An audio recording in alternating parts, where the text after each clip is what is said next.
রাজশাহী অঞ্চলে দ্রুত ছড়িয়ে পড়ছে সংক্রামক রোগ হাম। উদ্বেগজনক হারে বাড়ছে শিশু মৃত্যু। 1 মাসে মারা গেছে 29 শিশু। সংক্রমণ বেশি রাজশাহী, পাবনা ও চাঁপাইনবাবগঞ্জে। স্বাস্থ্য বিভাগ বলছে সময় মতো টিকা কার্যক্রম না হওয়ায় এ অবস্থার সৃষ্টি হয়েছে। আছে হাসপাতালের অব্যবস্থাপনাও।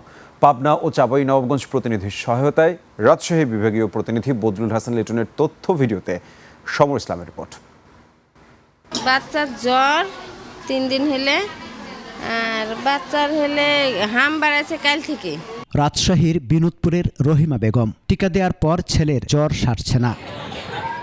ডাক্তারের পরামর্শে শনিবার সকালে তাকে হাসপাতালে ভর্তি করা হয়। রোববার সকাল থেকেই শরীরে হামের লক্ষণ দেখা দেয়। হাসপাতালে ভর্তির পর অনেক শিশু হামে আক্রান্ত হচ্ছে। রোগীর সংখ্যা অনেক বেশি, অনেক বেশি। পরশুদিন থেকে অনেক জ্বর, দুপুরের পর থেকে, তারপর থেকে কালকে সকালে খিচুড়ি জ্বর হয়েছিল। চলতি মাসে রাজশাহী মেডিকেল কলেজ হাসপাতালে লক্ষণ নিয়ে ভর্তি রোগীর 29% হামে আক্রান্ত। রোববার পর্যন্ত মারা গেছে 29 জন, চিকিৎসাধীন 80 জন।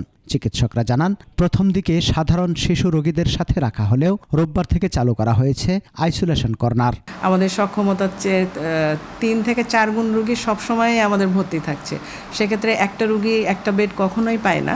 তারপরেও আমরা আইসোলেশন কর্নার করেছি, মিডিলস আইসোলেশন কর্নার করেছি আমাদের 2টা ওয়ার্ডে।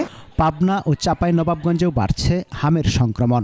চলতি মাসে পাবনায় আক্রান্ত 118 এবং মারা গেছে 10 শিশু।